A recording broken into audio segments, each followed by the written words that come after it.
ഇതുമായി ബന്ധപ്പെട്ട ഒരു പ്രധാന വിവരം കൂടി ഇപ്പോൾ വരുന്നുണ്ട്. നെടുമ്പാശ്ശേരി അവയവക്കടത്തിന്റെ ഭാഗമായി പാലക്കാട് തിരുനെല്ലായി സ്വദേശി ഷമീർ നേരത്തെയും അവയവദാനത്തിന് ശ്രമിച്ചിരുന്നുവെന്ന് കൗൺസിലർ മൻസൂർ മണലാഞ്ചേരി. ഷമീറിന് സാമ്പത്തിക ബുദ്ധിമുട്ടുകൾ ഉണ്ടായിരുന്നു. ഷമീറിനെ കുറിച്ച് 6 മാസമായി വിവരമില്ല. നെടുമ്പാശ്ശേരി പോലീസ് ഇന്നലെ എത്തി വിവരങ്ങൾ ശേഖരിച്ചിരുന്നുവെന്നും മൻസൂർ പറഞ്ഞു.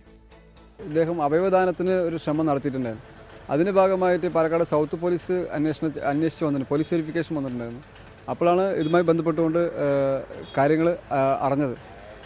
പിന്നെയാണ് ഇന്നലെ നെടുമ്പാശ്ശേരി സർക്കിൾ ഇൻസ്പെക്ടർ ഇതുമായി ബന്ധപ്പെട്ടുകൊണ്ട് എന്നെ ബന്ധപ്പെടുകയും ഇത് അന്വേഷിച്ചപ്പോഴാണ് ഇത് അവയവദാനവുമായി ബന്ധപ്പെട്ടുകൊണ്ട് പ്രതി ഇദ്ദേഹത്തെ ഇറാനിലേക്ക് കടത്തി എന്ന് അറിയാൻ കഴിഞ്ഞത്.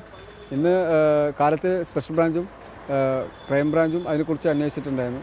വളരെ സാമ്പത്തികം പിന്നീട് നിൽക്കുന്ന ഒരു പയ്യനാണ്. അപ്പോൾ സാമ്പത്തികത്തിൻ്റെ ഭാഗമായിട്ടായിരിക്കാം പക്ഷേ ഈ അവയവദാനം നടത്തിയിരിക്കുന്നത്.